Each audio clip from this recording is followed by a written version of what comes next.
से बाहर निकाल दिया और इस मामले में एसपी ने एक चौपाल लगाई। चौपाल में एसपी ने घरेलू हिंसा अधिनियम से सचेत कर समझाइश दी। एसपी की समझाइश के बाद पति ने कसम खाकर पत्नी को साथ रखने के लिए तैयार हुआ और शराब न पीने की भी कसम खाई।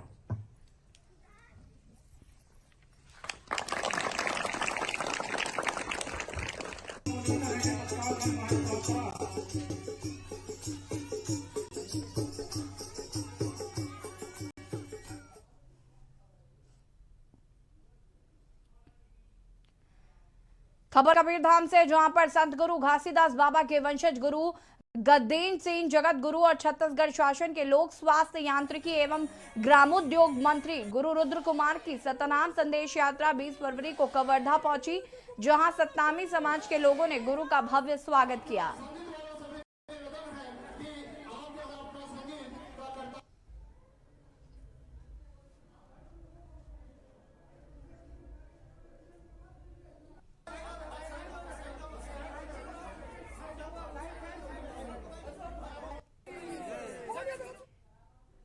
ग्राम पुरैना के ग्रामवासियों की जमीन का अधिग्रहण 2016 में अवार्ड पारित हो चुका था, जिसमें लगभग सभी किसानों को मुआवजे की रकम मिल चुकी है और कुछ किसानों को मुआवजे की रकम प्राप्त नहीं हुई। जिन किसानों को मुआवजा प्राप्त नहीं हुआ, वो किसानों के द्वारा रेलवे के द्वारा मिट्टी फिलिंग कार्य को रोक दिया गया। अब प्रशासन की नींद खुली और मौके पर कटघोरा तहसीलदार दीपक, एसडीएम आरआई पटवारी अपने दल बल के साथ पहुंचे। किसानों की बात सुन उनकी समस्या का निराकरण कर छोटे मुआवजा दिलाने की बात कही।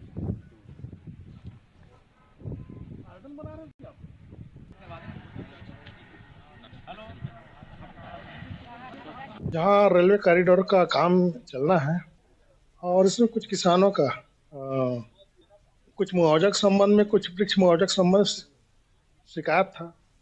उसी के संबंध में जो काम जो आरंभ था उसको बंद करवा दिया गया था, लेकिन अभी गांव वालों से मिल के और मौके में जाकर देखे थे, पाया कि कुछ मामला सुलझ गए हैं और आगे आने वाले 1-2 दिन में काम यहाँ चालू हो जाएगा।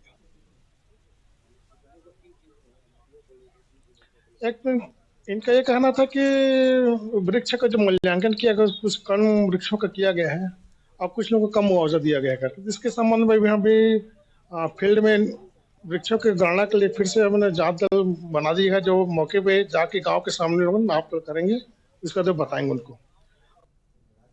नारकोटिक सेल के गठन के बाद पहली बड़ी कार्रवाई सामने आई है। रायपुर पुलिस ने नशीले पदार्थ गांजा और नशीली टैबलेट अफीम चरस बड़ी संख्या में बरामद किया है।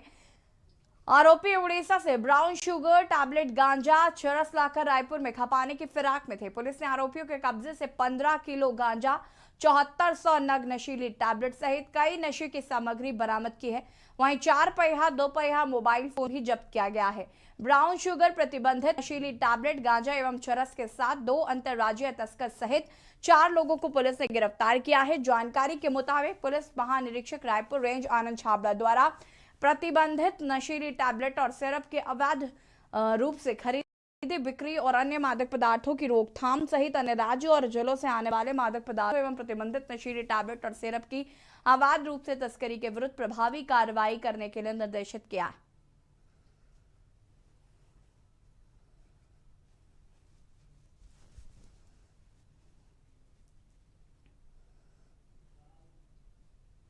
हमने प्रयास किया, एक रायपुर एसएसपी साहब के निर्देशन में और एडिशनल एसपी क्राइम के निर्देशन में एक नारकोटिक सेल का प्रारंभिक गठन कर उसमें कार्रवाई करने का प्रयास किया गया नारकोटिक्स के खिलाफ। तो इसमें इसी कड़ी में आज आपके सामने लगभग 15 लाख के जो मशरूका जब्त हुआ है, जिसमें गांजा है, चरस है, ब्राउन शुगर है और नाइट्रस की टैबलेट्स हैं। इसकी कार्रवाई करके आज 4 आरोपियों को गिरफ्तार किया गया है। मोहम्मद अकबर वन एवं परिवहन मंत्री एक दिवसीय प्रवास पर बलौदाबाजार में रहे। जिला कांग्रेस कमेटी व ट्रक एसोसिएशन के द्वारा जोश खरोश के साथ अंबेडकर चौक में स्वागत किया गया। वहीं ट्रक एसोसिएशन के नए भवन का लोकार्पण किया गया। प्रदेश के वन मंत्री मोहम्मद अकबर का आगमन हुआ। मुख्यालय के अंबेडकर चौक में जिला कांग्रेस कमेटी व ट्रक एसोसिएशन के द्वारा जोश खरोश के साथ स्वागत किया गया। तत्पश्चात जिला कांग्रेस कमेटी कमेटी के कार्यालय में प्रेस वार्ता की गई। मोहम्मद अकबर ने मीडिया के सामने कहा कि छत्तीसगढ़ प्रदेश की भूपेश सरकार सभी वर्गों के लिए कई योजनाएं चला रही है, जिसका लाभ आम जनता को मिला है, चाहे 2500 रुपए समर्थन मूल्य में धान खरीदी हो, वन उत्पाद हो, न्याय धन योजना। आज वहाँ से जिनका नहीं मिला, यदि आप मेरी जानकारी में लाएंगे, क्योंकि बहुत बड़ा राज्य में 44.2% वन है और बहुत बड़े पैमाने में कर्मचारी इसमें काम करते हैं। अब कहाँ का है और किस विषय में उसको वेतन नहीं मिल पाया, आप जानकारी देंगे तो मैं इसको दिखवा लेता हूँ। भिलाई निगम के महापौर नीरज पाल ने शहर को एक और सौगात दी है। लाल बहादुर शास्त्री अस्पताल सपोला में उन्होंने धन्वंतरी मेडिकल स्टोर का शुभारंभ किया। इसी के साथ ही भिलाई शहर के 5 जेनरिक मेडिकल स्टोर हो गए। महापौर ने शुभारंभ करते ही मेडिकल स्टोर्स के सर्जिकल मास्क खरीदे और पैसे देकर पहले ग्राहक बन गए। महापौर ने मेडिकल स्टोर का फीता काटकर शुभारंभ करने के पश्चात स्टोर्स का निरीक्षण किया और स्टोर्स के संचालकों से दवाइयों के स्टॉक के बारे में जानकारी ली। उन्होंने कहा कि लाल बहादुर शास्त्री सुपेला अस्पताल में बड़ी संख्या में नागरिक इलाज के लिए यहां आते हैं।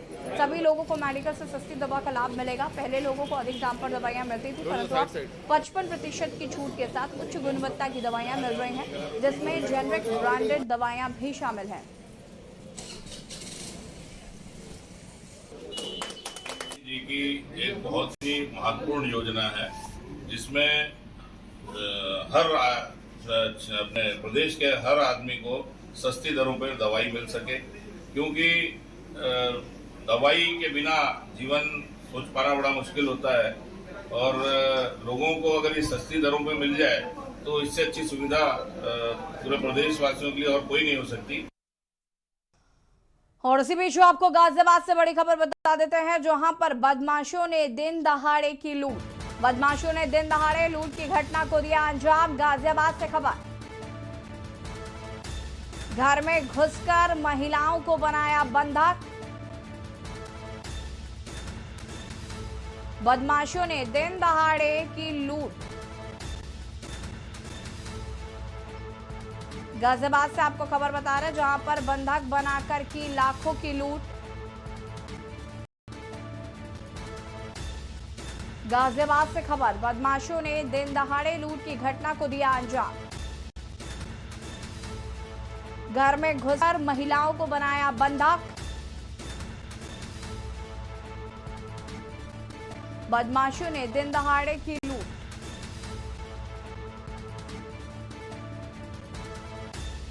बंधक बनाकर की लाखों की लूट।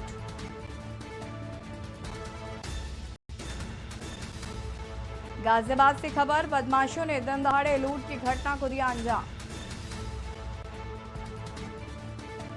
घर में घुसकर महिलाओं को बनाया बंधक। बदमाशों ने दिन दहाड़े की लूट।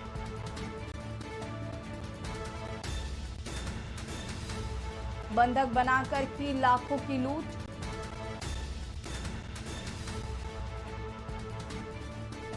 और इसी खबर पर ज्यादा जानकारी के लिए हमारे संवाददाता जयवीर मावी फोन लाइन पे जुड़ चुके हैं। जयवीर, क्या कुछ जानकारी है इस पूरे मामले को लेकर? देखिए, आपको बता दें कि गाजियाबाद में लगातार जो बदमाश हैं उनके हौसले बुलंद हो रहे हैं। ताजा मामला गाजियाबाद के थाना सिहानी गेट का, जिसको पौष इलाका भी कहा जा सकता है, नेहरू नगर राकेश मार्ग में, जहां पर बदमाश और दिन दहाड़े घर में घुसे और महिलाओं को बंधक बनाया गया है और लाखों रुपए की लूट की सूचना आ रही है। हालांकि अभी पुलिस भी मौके पर पहुंची हुई है, लेकिन पुलिस अभी कुछ भी कहने से बचती हुई नजर आ रही है। वहीं जो महिलाएं हैं, जो परिवार है, उनका साफ तौर पर कहना है कि जिस तरह जो इलाके में दहशत फैली है, जिस तरह बदमाशों ने जो लूट की वारदात को अंजाम दिया है, तो कहीं ना कहीं ये कहा जा सकता है कि दिन दहाड़े जिस तरह एक वारदात यहाँ पर की गई है, कहीं ना कहीं पुलिस को भी बदमाश चुनौती दे रहे हैं। लेकिन जो बदमाश हैं वो पुलिस के हत्थे नहीं चढ़ रहे हैं। हालांकि पुलिस सीसीटीवी फुटेज खंगालने की बात कर रही है, तमाम पहलू जांच करने की बात कह रही है, क्योंकि अभी मामला ताजा है, इसलिए अभी पुलिस ने इस विषय में कुछ भी स्पष्ट नहीं कहा है। लेकिन जिस तरह जो वारदात हुई है, कहीं ना कहीं पुलिस की जो नाकामी है उसको कहा जा सकता है। बात करें तो यहाँ पर पुलिस चौकी भी बहुत ज्यादा दूर नहीं है और जो वीआईपी इलाका इसको कहा जाता है, यहाँ पर हमेशा चहल पहल रहती है। और सोसाइटी के अंदर जिस तरह बदमाशों ने इस घर को निशाना बनाया है, तो कहीं ना कहीं जो बदमाश है वो हो सकता है कि पूर्व परिचित भी रहे हो। तो कहा जा सकता है कि कुल मिलाकर तमाम पहलुओं पर पुलिस जांच कर रही है और परिजन जो है अभी कैमरे के सामने कुछ बोलने से भी बचते हुए नजर आ रहे हैं। जी, जयवीर, एक बड़ा सवाल है कि जैसे कि आपने बताया कि सोसाइटी में ज्यादा चहल पहल भी रहती है, यहाँ पर गार्ड्स भी होंगे। देखिए, सोसाइटी के जो जितने भी सोसाइटी है वहाँ तमाम सोसाइटी में गेट हैं, और लेकिन क्योंकि दिन की बात करें तो गेट खुले हुए होते हैं, और वहाँ पर जो गार्ड है वो रात के समय पर ही तैनाती होती है। ज्यादातर जो गेट है वहाँ पर दिन में तैनाती नहीं होती है, और रात को भी एक निश्चित समय, जिस समय के बाद वो गेट बंद कर दिए जाते हैं, तो कहीं ना कहीं जो सुरक्षा व्यवस्था उस पर सवाल या निशान भी है, और जो सोसाइटी है उनकी सुरक्षा को लेकर भी। जयवीर, अभी तक कोई जानकारी मिल पाई है क्या? देखिए, अभी तक की जो जानकारी की बात है उसको लेकर पुलिस का कहना है कि सीसीटीवी फुटेज जो आसपास है उनके आधार पर, और जो परिजन है उनसे जो बातचीत है उसके आधार पर, बदमाशों के हुलिया के आधार पर उनको पहचानने की और उनकी शिनाख्त की कोशिश की जा रही है। तमाम पहलू हैं, अभी कई पहलू हैं जिनको लेकर पुलिस जांच कर रही है। पुलिस का कहना है कि अभी भी घटना हुई है तो पहले जांच कर ले, उसके बाद ही पुलिस कुछ बता पाएगी। बहुत बहुत शुक्रिया जयवीर तमाम जानकारी के लिए। बदमाशों ने दिन दहाड़े लूट की घटना को दिया अंजाम, घर में घुसकर की लूट। फिलहाल पुलिस सीसीटीवी खंगाल रही है और साथ ही साथ जांच की जा रही है। घर में घुसकर महिलाओं को बंधक बनाकर लूट की घटना को दिया गया अंजाम, दिन दहाड़े लूट की गई। और वक्त हो गया एक छोटे से ब्रेक का, जल्द हाजिर होता। आप देख रहे हैं के न्यूज, खबरों का सारथी। सोचिए मत, मेरी और पूरे हिंदुस्तान की तरह आप भी समर कूल कूलर और होम अप्लायंसेस लीजिए और बेफिक्र हो जाएगी। खुदी को आजमाया है तो ये अंदाज आया है, खुदी को आजमाया है तो ये अंदाज आया है। तुम में भी मैं हूं, शुद्ध प्लस पान मसाला। आप देख रहे हैं के न्यूज, खबरों का सारथी। ब्रेक के बाद एक बार फिर से आप सभी का स्वागत है। समय के साथ साथ दुर्ग जिले के सपोला स्थित शासकीय लाल बहादुर अस्पताल की सुविधाएं लगातार बढ़ रही है, जैसे कि लोगों में अस्पताल के प्रति और ज्यादा विश्वास कायम होता जा रहा है। इसी कड़ी में बहुप्रतीक्षित मांग ब्लड स्टोरेज की सुविधा भी आज अस्पताल में प्रारंभ कर दी गई है, जिसका शुभारंभ मुख्य चिकित्सा एवं स्वास्थ्य अधिकारी गंभीर सिंह ठाकुर की उपस्थिति में भिलाई नगर निगम के महापौर नीरज पाल ने किया। ब्लड को लेकर लगातार लोगों को यहाँ पर भटकना पड़ता था, इस परेशानी पर विराम लगाते हुए इसका शुभारंभ किया गया। मुख्य चिकित्सा एवं स्वास्थ्य अधिकारी ने यह आश्वासन भी दिया है कि जल्द ही इस अस्पताल में ब्लड बैंक की भी सुविधा शुरू की जाएगी।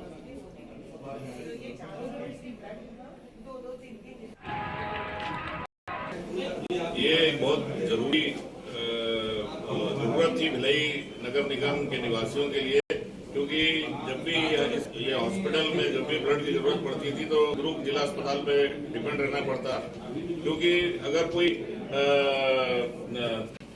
ब्लड देने के लिए तैयार भी होता था तो उसका जांच करने के लिए, सैंपलिंग करने के लिए हम लोग दुर्ग जिला अस्पताल पे निर्भर रहते थे। ये व्यवस्था हो जाने से हम लोगों को भिलाई नगर निगम क्षेत्र के निवासियों के लिए बहुत बड़ी एक सराहत की बात हो गई है। ब्लड स्टोरेज की सुविधा इसलिए की गई है कि जो दूर दराज से मरीज आते थे उसको हम लोग तत्काल ब्लड नहीं दे पाते थे, इसके लिए लाइसेंस की जरूरत पड़ती है। लाइसेंस के लिए मिनिमम रिक्वायरमेंट रहता है, मेडिकल अफसर ट्रेन होना चाहिए, स्टाफ नर्स होना चाहिए और उनके और जो साथी हैं वो भी होना चाहिए, प्लस इक्विपमेंट्स होना चाहिए, फ्रीजर, माइक्रोस्कोप, इंक्यूबेटर और उनके साथ में जो रहते हैं ब्लड मैचिंग के समस्त सामग्री होना चाहिए। तो ये हम लोगों ने उपलब्ध करा दी। उसके बाद लाइसेंस की जो प्रक्रिया रहती है उसके बाद मिलती है, तो हम लोगों को जो लाइसेंस है वो मिल गई है। और इसी बीच आपको बाराबंकी से खबर बता देते हैं। बाराबंकी से खबर, छत्तीसगढ़ के मुख्यमंत्री भूपेश बघेल पहुंचे कार्यक्रम स्थल बाराबंकी में चुनावी सभा को करेंगे संबोधित। कांग्रेस पार्टी के समर्थन में जनसभा को करेंगे संबोधित।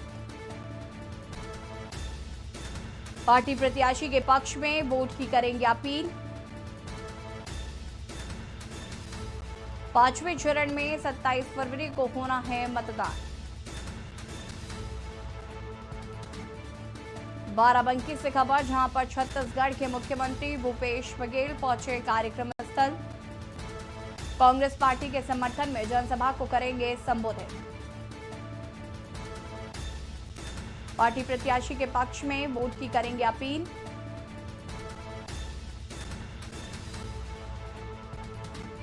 पांचवें चरण में 27 फरवरी को होना है मतदान।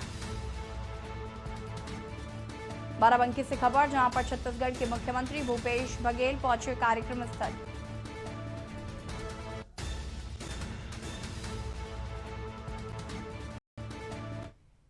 और इसी बीच आपको बुलंदशहर से खबर बता देते हैं। बुलंदशहर से खबर, 5 सूत्रीय मांगों को लेकर किसानों का धरना। बुलंदशहर से खबर, तहसील परिसर में किसानों ने दिया धरना। ट्रैक्टरों पर सवार होकर किसान पहुंचे खुर्जा तहसील। खुर्जा एसडीएम कार्यालय के बाहर किसानों का धरना। राशन, टौली, आवारा पशु, बिजली समेत कई समस्याएं। धरने में दर्जनों महिलाएं भी शामिल। आचार संहिता के बीच बैनर तले दिया जा रहा है धरना। 5 सूत्री मांगों को लेकर किसानों का धरना।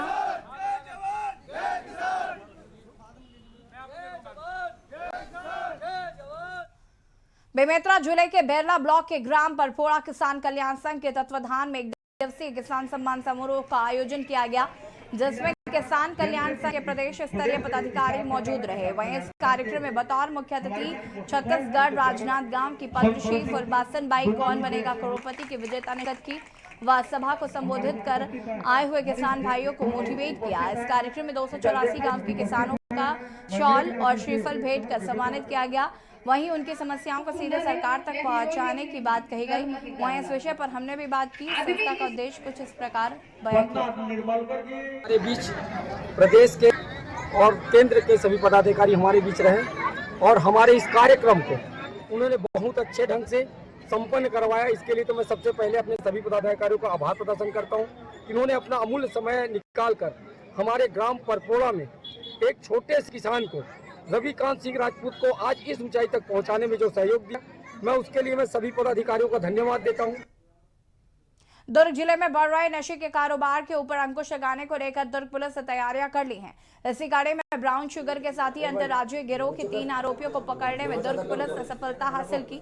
मुखबिर की सूचना मिली, नागपुर निवासी मोहम्मद वाहिद बड़ी मात्रा में ब्राउन शुगर लाकर शातिर शराब तस्कर पृथ्वी सिंह पर सोनू सरदार और प्रिंस ऑफ गौतम मोहन मेहर के साथ शहर के नौजवानों की जिंदगी के साथ खिलवाड़ कर ब्राउन शुगर बेचकर अवैध लाभ कमा रहे हैं, जिनकी घेराबंदी करते हुए दुर्ग पुलिस ने तीनों आरोपियों को धर दबोचा, जिनके पास से 265 पुड़िया में 265 ग्राम ब्राउन शुगर कीमत 5 लाख के साथ 4,000 नगद जब्त किया गया। आरोपी को खिलाफ कार्रवाई की गई।